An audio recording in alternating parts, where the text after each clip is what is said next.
tuning in to the online broadcast network, AFTERBUZZ TV. Over 20 million weekly downloads in over 150 countries, and your number one source for after-show entertainment.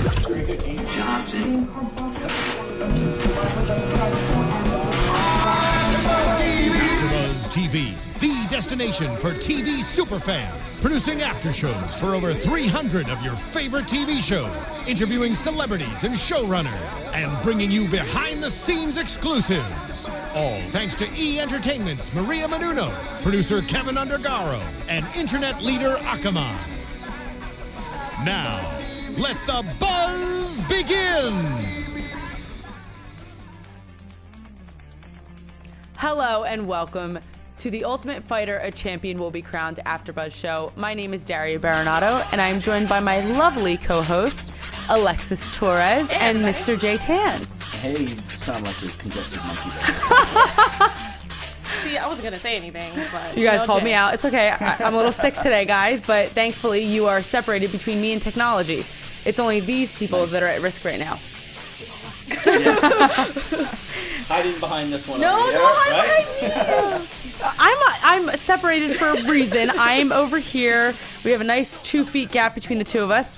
Anyway, we had a super exciting episode this week, and I'm not just saying that. It was episode number 5, and I think finally, for the first time in this season, we started to really see some incline in drama. Yes, we did. And action in the cage. Yeah, I think the payoff is starting to kick in. They've been planting the seeds the first 4 episodes, and we're coming back after, what, 2-week hiatus? Yeah. Welcome back, guys. October 1st was the last show, so yeah. October 1st was the last one? Yeah, was the last show. Yeah, it's been 2 weeks. Wow, okay. Doing my math wrong. But at any rate, yeah, now I think we're season 5, we're talking about 13 weeks or so, you're going to see stuff kick into high gear, I think. And of course, the big payoff this weekend was Felice Herrig and Heather Jo Clark. Finally, the rematch happening in the cage, and the build-up, has been the seeds that they've been planting for the first couple of episodes. Right.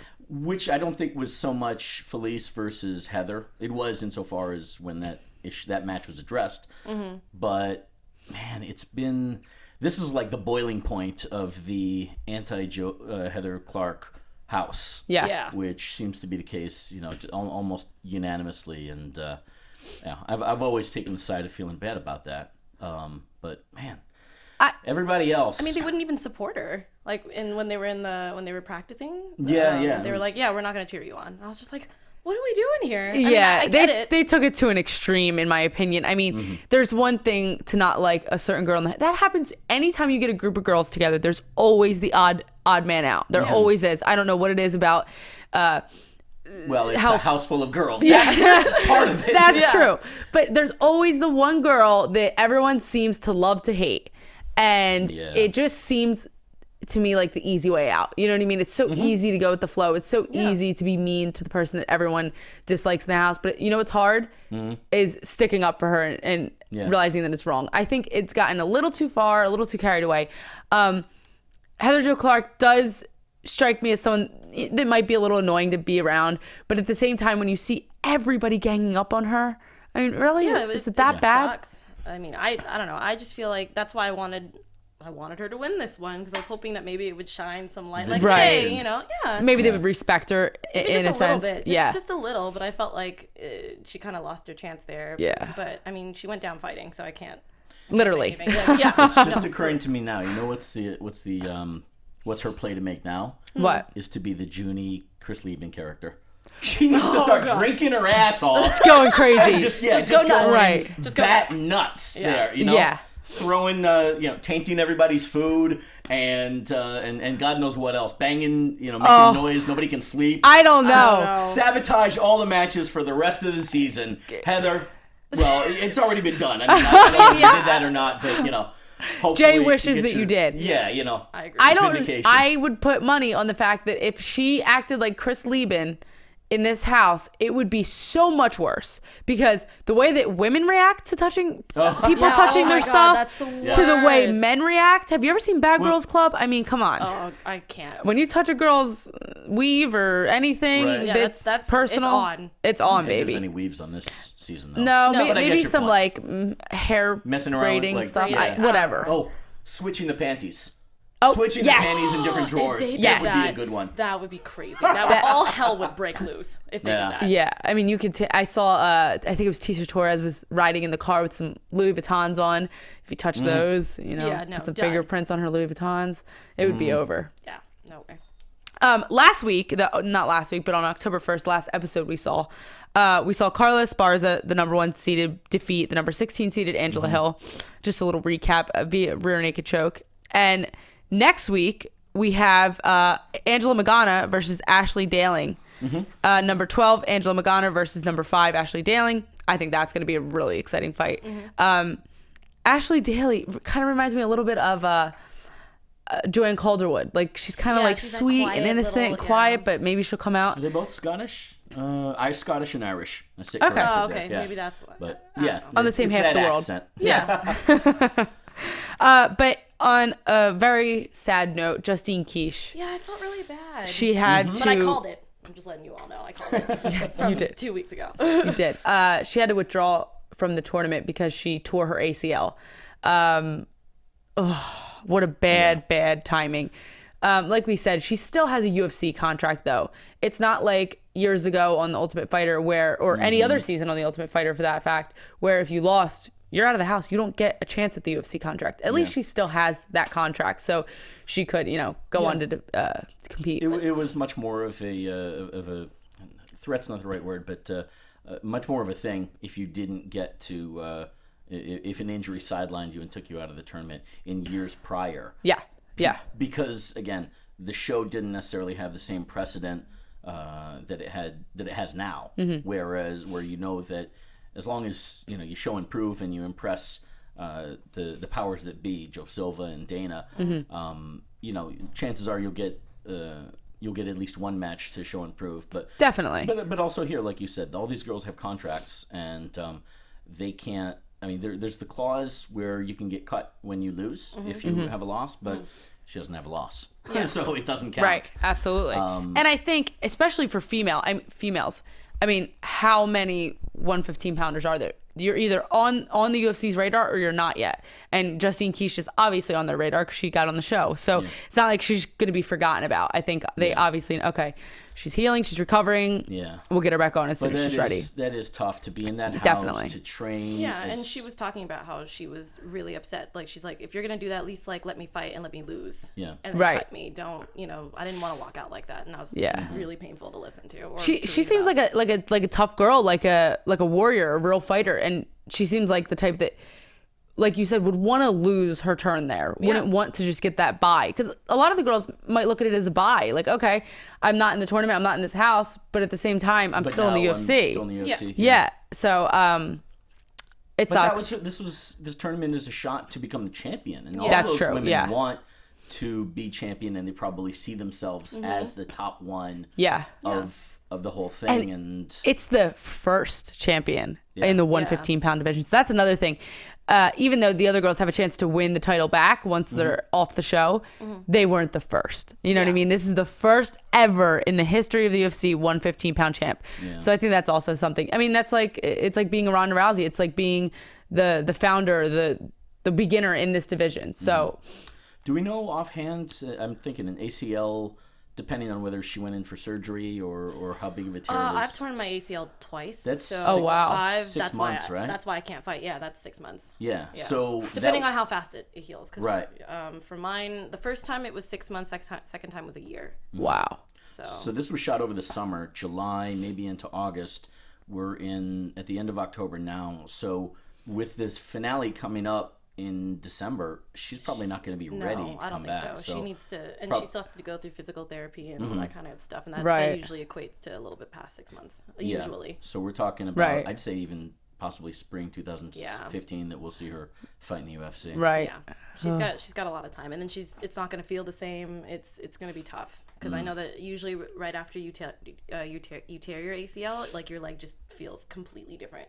Really? It's really strange. Like it took me not as secure. I mean, the ligament is really tiny. So the fact that if it does heal correctly and she does go through surgery, there are other precautions of it can be stretched. That was also my problem, hence why I retore it. Right. So that means that you have to go through another surgery, and then it's really hard, and you can't bend your knee completely sometimes, so you have to get back into that training. So it's a terrible thing to tear. So to get it back to the point where you can have muscle in there and throw, kicks and knees. And that's the problem. It's going to be all up here because you can feel it. Oh, that's the other problem. So it's like a mental thing. Yeah, because you can obviously tell when a ligament, like especially that is inside, you can completely feel it moving. Like, oh wow. Yeah, it's really bad. And so you think it's going to be a mental journey as well? I think so. I mean, I know she looks like a strong person, so I'm confident that she'll be able to get back on her feet. Right. But that's an injury that can really mess you up. Right. Like even basketball players, that could end a career for them. So fighting stuff like that. There's certain things in MMA, where you want to, when it comes to healing, surgery, and dealing with injuries, you want to do it right, not right away. Yeah. Yeah, very true. That's why I ended up getting my second surgery, because I was just like, okay, I can bounce, let's go, and I messed it up. You did it again. Oh yeah, I landed. It was a terrible throw, and I landed on it up against the cage, and my knee went one way, my foot went the other. It was the worst.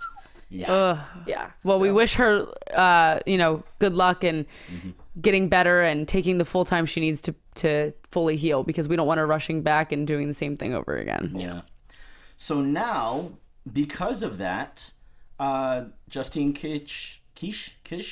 I say quiche. I say quiche. I apologize. I should have it down better by now. But Justine is out, and they've brought back Tisha Torres, yes, number 3 seed, who lost in an upset, bit of an upset in that very first episode, right? To Brandon Marcos, yeah. Mm-hmm. Yeah. I think it was an obvious decision. All the girls were mad on Team Pettis, because she then got switched over to Team Pettis. Yeah, that's right. Yeah. Well, so everybody on Team Melendez was also upset too, because they were upset too because they lost her. They wanted to keep her. But I mean, guys, Dana White's making the calls. Tisha Torres didn't beg for the second chance. Tisha Torres had no decision in it whatsoever. It was completely Dana White's call.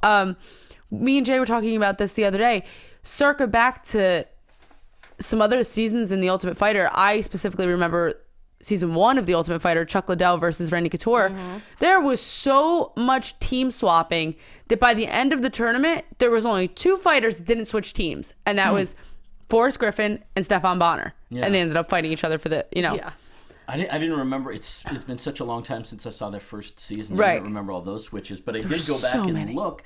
And the thing is that, switches and comebacks, replacement fighters, that's a part of fighting in general. Guys, it happens. Last minute replacements, a lot of times, even at the whatever level of the pro ranks, a match will fall out at the last minute. Can we say, Joe Soto and Renan Barão, right? Absolutely. And these things happen. And I think the experience of the tournament, Ultimate Fighter, the house, it's a pressure cooker that throws all of the issues and elements and factors of fighting and living the fight life in one compact 6-week experience. Right. Replacements and having to fight people you don't want to fight, that happens. That's a part of it as well. Yeah. Whether it's a title fight and you go, shoot, I got to fight a guy that, my teammate is number 1 contender, I got to defend against him. Or in the case of our buddies Jared Papazian and John Robles,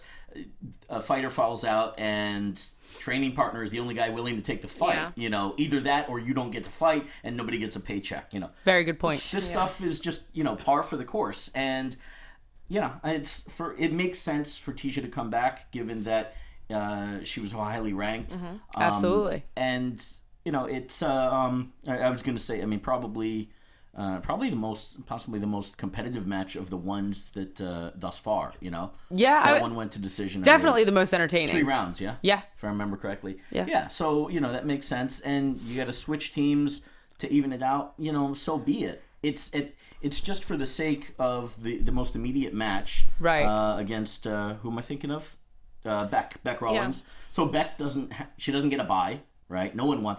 Beck doesn't want to bye, right? I would guess. And so she doesn't immediately have to fight a teammate. You end up bringing somebody back that's deserving. That happens. I was doing my research like the nerd that I am. The fight Brazil, tough Brazil, the first one, Vitor Belfort and Vanderlei Silva. Vitor Belfort's team was demolishing Silva in the tournament, and I think this was by in the semifinals, I believe. Semis or the quarters. 3 of Vitor's guys ended up getting traded to Team Silva. Yeah. and they had all won their matches, And, when the trade happened, if I remember correctly, you can watch it on Fight Pass for $9.99. I knew that was coming up. Yeah. I knew that was coming Every up. time. We created that joke first, separate to another sports entertainment show that uses that gimmick live. But I believe that was forced, this trade of 3 fighters going from Team Belfort to Team Silva. Yeah, it definitely wasn't a choice. Yeah, I remember the episode. The guys were crying, when they have to make this decision, and it was like, dude, this is... I don't even know why. It was like a soap opera, right, of all these tears and stuff, or a Barbara Walters interview. I think what it comes down to is that people need to realize that MMA is not a team sport, like we were saying earlier. Yeah. He brought that up too. Dana White said it. Yeah, absolutely. Like, it's not. You're gonna end up fighting each other. Yeah, it's happening right now in the UFC. I mean, Hector Lombard and Robbie Lawler and Tyrone Woodley. Yeah. They wanted Tyrone Woodley to fight Hector Lombard, which would be an amazing fight. It was on the Australia card. And they called up Hector Lombard. He's like, hell yeah, no problem. Right. They called up Tyrone Woodley, and he's like, no, man, I can't take that fight. Yeah. And he's like, oh, well, I have Hector on the other line saying he has no problem fighting you. Yeah. And he's like, oh, he talks out of it. And it started this war between teammates. It's like, if you're not even that good of friends anyway, why not take the fight? Yeah. You have to know. I mean, I look at my training partners that are in my weight class, and I'm like, and I think about it all the time. I'm like, there's going to be a day where we're both competing for the same goal. Yeah. And it's probably going to be sooner rather than later. And it's good to accept it now. I can never picture fighting like in professionally, amateur or whatever as a team sport. I've never saw it that way. Like, it doesn't matter. You can become friends or you can become in a certain team. It only works in wrestling, collegiate and high school wrestling. Right. And even then you will have to wrestle your buddy to get a spot on the team. Absolutely. Tryouts or whatever it's it may a competitive sport. Like, this that's is martial what it arts. Yeah. It's just a competitive sport. As you said, the personal feelings they are obviously an element in MMA and in martial arts in general, but they shouldn't necessarily be, because again, martial arts, combat sports, a lot of the tenets of practicing it are respect, camaraderie, competition, etc. And so when you have to face somebody, you have to test your skills against somebody. It shouldn't matter whether you despise them as a human being or if that's your buddy that came over, to Sunday barbecue. Now, I'm not saying that it's easy. I completely agree with you, but I'm not saying it's easy, but I'm just saying it's something to keep in mind early on. For example, I really want to get Carla Esparza in eventually.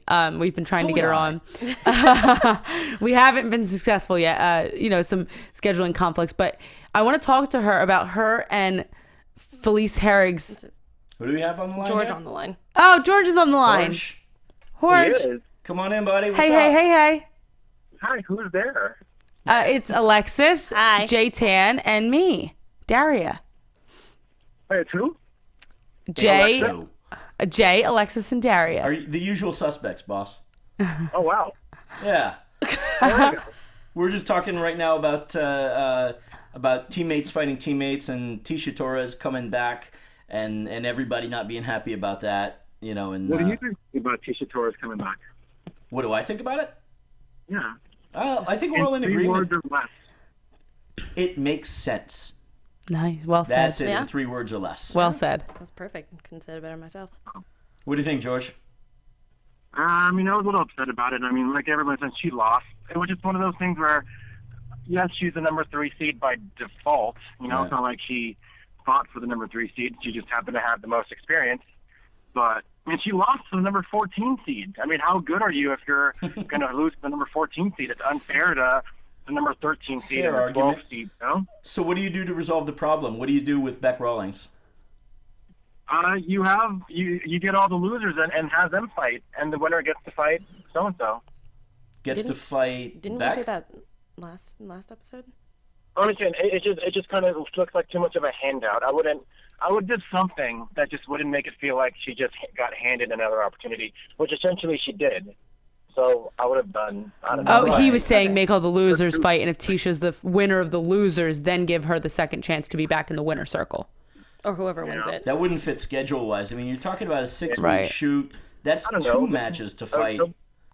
just to get back in there. Or something. I mean, you break it down, you look at it. Okay, you take all your losers, you put them in a pile. The standout. I'm sorry, but the imagery right there was just like throw them in a pile.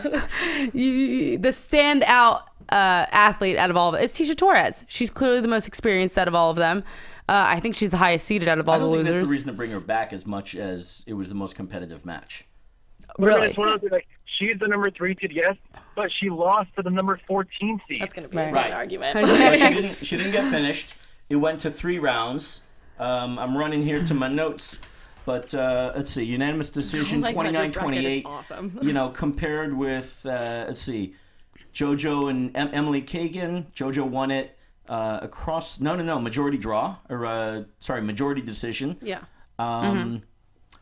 Let's see, Felice obviously finished Heather. Jessica Penne finished Lisa Ellis, so you can't justify bringing back Lisa Ellis. Arguably, Carla and Angela. The only other one that you would bring back would be Emily Kagan. Yeah. Being that she only lost by majority decision rather than unanimous decision. Right. So that literally is the most competitive one. So I take back my word on That's Tisha tough, Torres though. being the most competitive. You put up Emily and Tisha to fight just to be able to fight Beck Rawlings? It would be an interesting idea, but once again, I don't know how scheduling. I don't know how that would work. I think it would have been. I think brought in somebody from the outside. They should have brought in the 17th seed. An alternate? yeah. Okay. I mean, it's not like she had to. It's not like she'd advanced to the second round. It's still the first round, Right. Like there were 3 women that couldn't compete on the show for one wasn't 21, one was didn't speak any English, and I forget the third one, but maybe bring back one of them just for the fight. I'm guessing that there's still the same problems. Yeah. That one doesn't speak English, still isn't speaking English well enough, and who knows if Paige turned 21 by that point. Very true. You guys really talk about Angela M, I think it was, and kind of her not being happy with Heather training with them. We talked about more general, saying that the whole team was unhappy about it. We didn't really dive into it yet. Why? What's your thoughts? My thoughts is, for once, I'm actually going to side with Heather, just because if it was me, now remember, this is a tournament. There's only one winner. Right. Dude, if somebody doesn't want to train, good. That means they're not going to win. You know what I mean? Like, right. More for me. I don't know what the big deal is. If somebody in my team, yes, they're my team. But if they don't want to train, then I hope I want to face This them. is my thought, George. This is my thought, because all of this drama, if you notice, was prior to Heather's fight. So this is my thought. When you see someone not training and you see them, maybe doing their cardio, riding a bike, whatever they may be doing, you think, if this mother effer wins and they didn't put in the hard work that we are, I'm going to be pissed. So I think it was more of that. Like, what if this girl, bypasses and goes on to win these fights and didn't have to work as hard as us, didn't have to, blood, sweat, and tears like we did. So maybe that's what. If that person wins without the blood, sweat, and tears and the hard work, then they deserve to win. I saw. Yeah. Yeah. Then they have the natural talent to win. Clearly, I'd be surprised. If they did put in that work, then I'm afraid to see how good they can be if they can be that successful without it. Valid point. It's a strange thing, because from what you hear Angela saying of Heather not training with the team, compared with cutaways of them training in the past several episodes, I can think of 2 instances when Rose and Heather were training, and Rose ended up hurting Heather. There was a cut, and then I think something about overextending her. She hyperextended her knee. Right. Yeah. And which is to say, other than that, obviously Angela was there and we weren't. How much Heather was or wasn't training, right? And was Angela just beating the drum? Right. It's hard to say. We don't know if, like you said, Angela's over exaggerating and she really was training more than they showed, or who knows? We weren't there. Yeah. There was some bad editing, though. I don't know if you guys caught it, but there was a shot of Heather on the little bike thing that she was doing, and they cut to her, and it looked like a shot from like 2 weeks ago.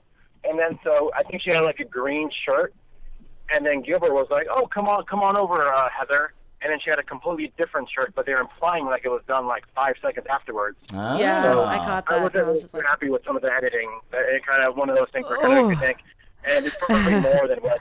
It's probably more drama than what you think it is. Good work, Thelma Schumacher. Good eye. Oh my god.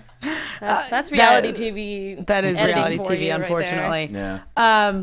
Yeah, they have to exaggerate certain things to make it entertaining for us. Well, like Jay said, they've been planting seeds all along Yeah. to start up for this. And I think Angela's just her real drama didn't really for Heather's drama didn't really start until she hyperextended her knee, because that's when she was only doing the bike apparently. So Right. that's when everybody was giving her major problems about it. Either way, it was obviously a storyline. The everybody hates Heather storyline was something that they wanted to build, and that's something that is I think we may have culminated, or at least we've seen the first chapter with Felice beating her in the match. I wouldn't be surprised to see a little bit more of it. Yeah. Well, Mr. J. Tan was with Felice Herrig, Carla Esparza, and Jessica Penn 2 nights ago at Buffalo Wild Wings watching. The viewing party. Nice. At the viewing party, watching this episode.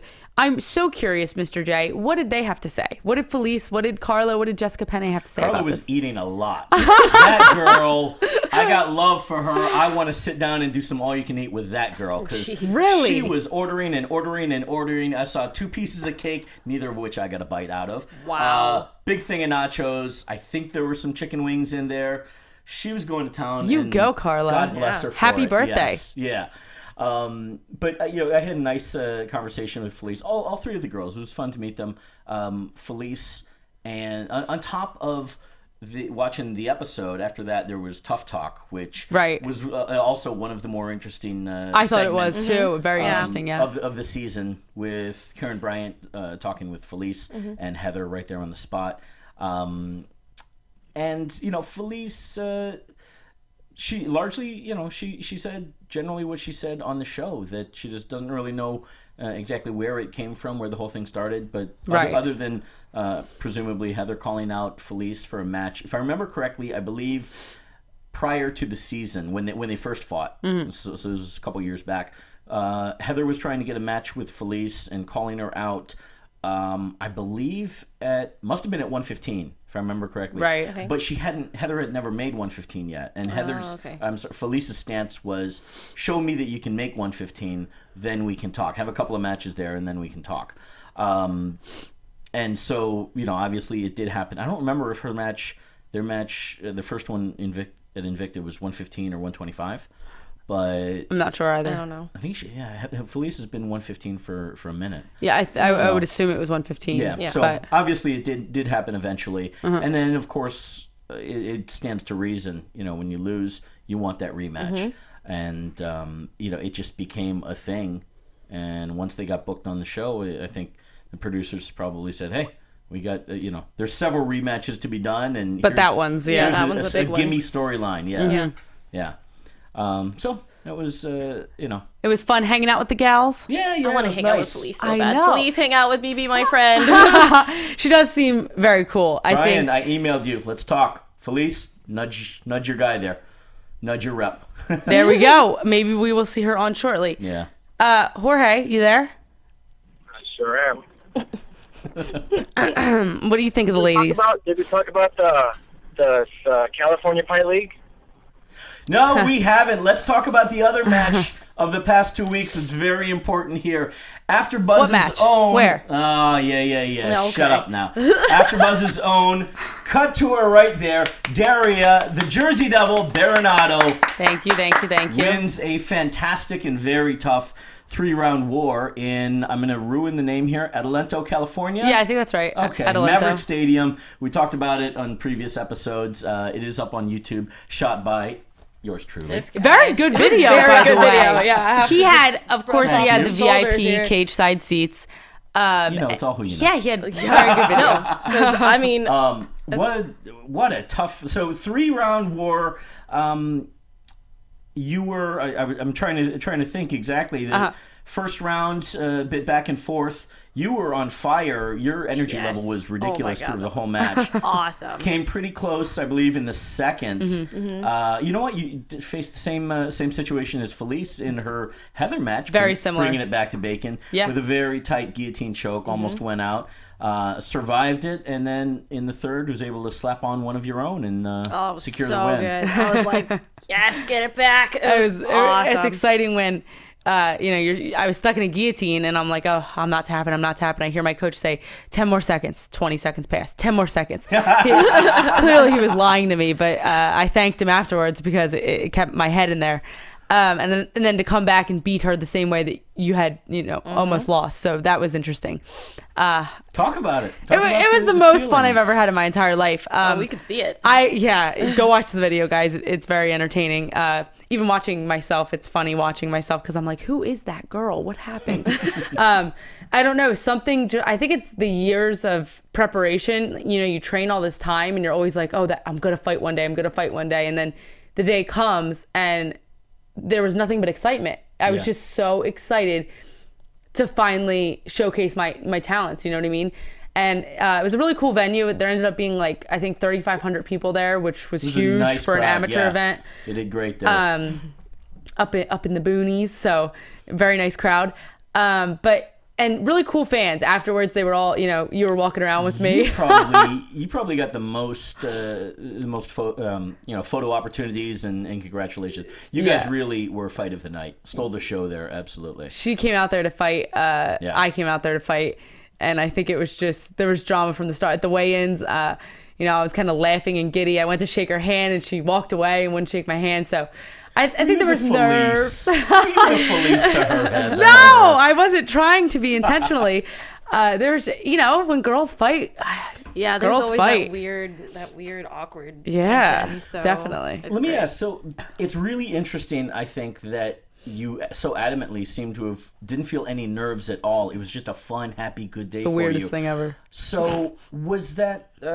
is there anything that you attribute to that? Did you have a lot of false starts in terms of your fight career that I'm going to take a match, no I'm not going to, and maybe it just built up to this? Well, when I was training in South Florida at American Top Teams about 3 years ago, that was my prime. I had been training there straight for a year, so to have my amateur debut made sense then.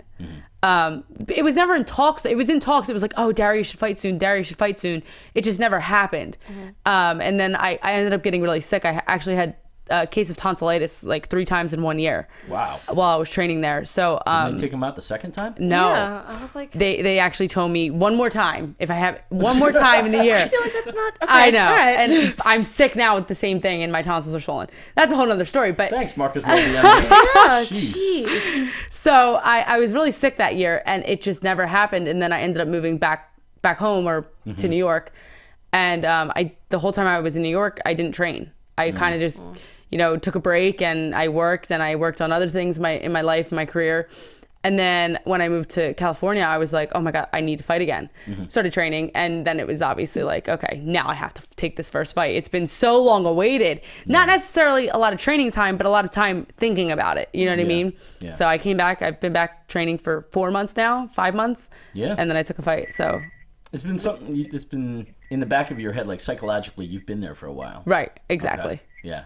Had no problem pulling the trigger after that. Yeah. And it all just came easy from there. Yeah. Well, what can I say? I mean, just a fantastic showing there. I think we're all very proud of you. Thank you. Yeah. Thank you for making that trek all the way up there, Jorge and Mr. J. Yeah, George almost didn't make it, in fact. George, what's the story on that? He took the wrong way. That's that simple. His map. I went an hour north instead of going east. What? No, you didn't. He was coming from a different direction. It was the whole valley thing, right? As opposed to up to 15. But, boy. Yeah. So what about? I will save my thoughts for Sunday. Okay. What does it put the show that we're talking about now into any different perspective now that you've got it out of your I feel that's a good question. I feel a little more worthy of talking about the actual in-cage experience, because when I always used to hypothesize about what they'd be feeling at the moment, I was speaking from sparring or the experience I did have with my fellow teammates.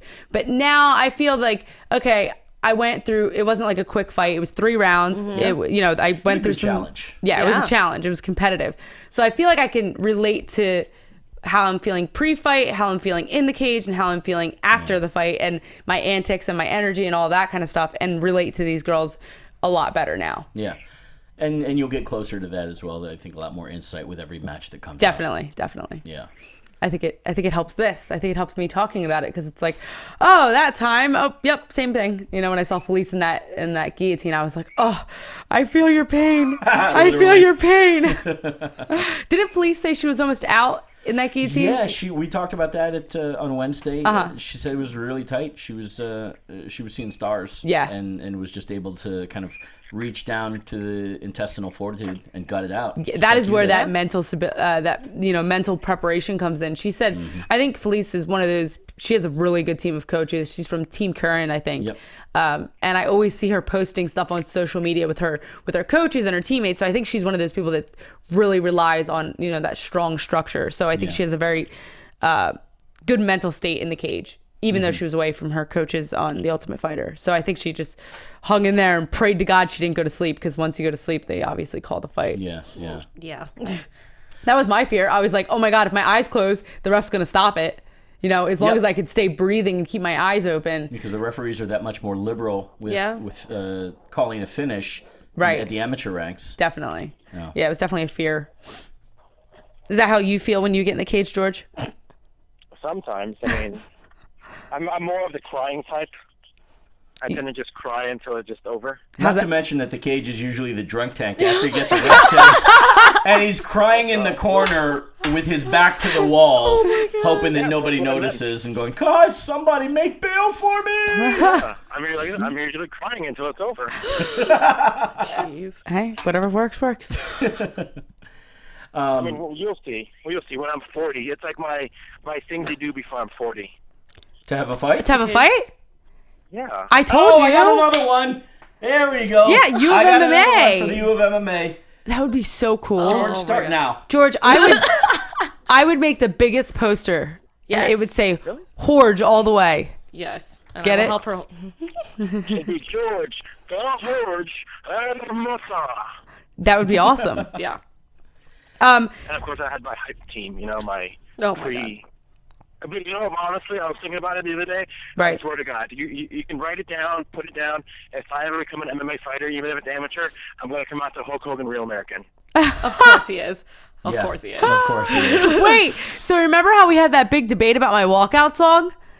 Yes. We had a very large debate on our show about the walkout song, and these guys had all their opinions. The funniest part was the wrong song? they played the wrong song. Yeah. I have never heard the song they played before in my life, which is probably due to my age, but I had no idea what it was. I don't remember what it was either. I remember hearing I'm walking out and I'm like, I think it was the person after you, like not the girl, but like the next fight. right. Came out to the same song, and I'm like, that's odd. Wow. And That's it wasn't like how they had They the flubbed Joe my Daddy, song. They all had the same song. But Right. It was like an actual commercial song. I'm like, no, not 2 times in a row. Right. And considering what you were saying, I'm like, they've had to got Daria's song wrong. Yeah, they messed it up. Well, thank God I didn't need the extra hype. But where were you going to come out to? I was going to come out to Eminem till I collapsed, like my original plan was. Oh, man. And I was waiting to hear my boy, Eminem gets me all pumped, and I'm like, okay, I can roll with this. And it was like some old school hip hop. At least it wasn't like jazz or something Like totally. country? Yeah. Hey, no. No. I Not would in a roll bad with way. country. Not a bad I thing. would roll with country. Little Keith Urban, Kenny Chesney would get No, me I was hype. thinking of something totally different. I was I thinking love like Keith banjos Urban. or something Oh, like okay. that. Like bluegrass. Like folk. Yeah. Yeah. You know what's funny? It just occurred to me that What? nobody else, unfortunately, nobody gets to come out to music in the Ultimate Fighter matches. You just walk through those balsa wood doors, and there's 2 stands of people cheering and stuff. I would like to know. I mean, I get it. It's a gym match. I know, but I mean, it would be kind of cool. I would like to know how that experience is, because I can imagine that being in the house and fighting there in front of Dana White, but not a crowd and Dana White, just Dana White and a couple other spectators. I would imagine it would have a different feel. Oh, it's very different. I would like to attend one or talk to somebody that's been in one. Yeah, well, I'll break kayfabe here. Yeah. I think about 2 years ago or so, a year or two, Bellator had their own reality show. Right. Fight Master. And that was very strange because it was shot in a warehouse. It was cage, cornerman, and then there were 4 coaches sitting there on nice, love seats or whatever, watching it. That was the only so audience. weird. Yeah, and so the match so would happen, creepy. and then afterwards, the fighters would come out and talk with those 4 coaches. Right. It was a strange panel, probably like Idol or Voice or whatever. Right. Yeah, and that person, the fighter, would decide which coach he wanted to train with. George, are you all right over there? We hear alarms. Hey man, your car, bro. I'm fine. All right. All right, so now we're in the we have the quarterfinals so far. We have Carla Esparza, Jessica Penne, Felice Herrig, who's already matched up against Randa Marcos, and Joanne Calderwood. Jorge, out of those, what do you see happening? I think Team Pettis are going to go 8-0. Okay, what do you think about Felice Herrig versus Randa Marcos? I know I have my thoughts. I mean, based on kind of what you see, I think they've been focusing a lot on Felice for her to lose. So I don't think she's going to lose. I think she's going to maybe even take it to the semis, maybe even finals. What do you mean they've been focusing on Felice to lose? Well, you tend to typical editing is you tend to focus on the people that are going to have an impact on the show. So they've been focusing on her. So I think that she's going to go far in the competition. So I do think she's going to beat. What was her name? Ronda something? Ronda Marcos? Ronda Marcos, Marcos. The one that beat Tisha Torres. Tisha Torres, yeah. Which means that then she faces the winner of, either Joanne Calderwood versus whoever wins Rose Namajunas and Alex Chambers. That match is still got to happen. It's interesting that George talks about an 8-0 sweep. That's never happened in Ultimate Fighter history. Really? I was went through all 20 or I believe 25 seasons. And it's never happened? It's never happened. The biggest dominations, it's really interesting. In some seasons they do one weight class, so you're talking about 16 people going after one contract. Other times there will be 2 weight classes, and that's 8 people in each tournament. So they're automatically in quarterfinals and then the semifinals. The biggest domination that I could find so far was Ultimate Fighter 4, which was the comeback season. Right. Essentially, it was called Team Mojo versus Team No Love. Fighters and their creativity. Matt Serra, ended up being something of the captain for Team Mojo, and Rich Clementi's nickname is No Love, so they nicknamed it that. Right. By the semifinals here in the welterweights and the middleweights, of the welterweights, Sarah's team Mojo had all 4 of their guys in the semifinals. It was a clean sweep constantly of all Team Sarah. Wow. So what's really interesting, again, you end up having to fight the guys that you train with, Right. And in the middleweights, they had 3 guys versus one from Team No Love. Season 1 was similar, if I recall. Chuck Liddell was spanking Team Couture. He had a good run in the beginning, if I remember correctly. It might have changed because they literally kept switching. So it's like, is this Team Liddell or is this Team Couture? Because they're giving their teammates away. So it was hard to tell which team was really which team. Yeah.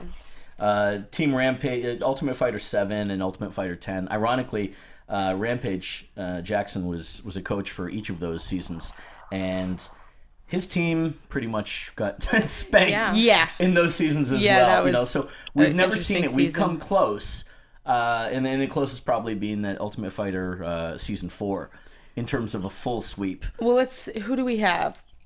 Well, we've got right now. It's still early. Ironically, we're in the quarterfinals.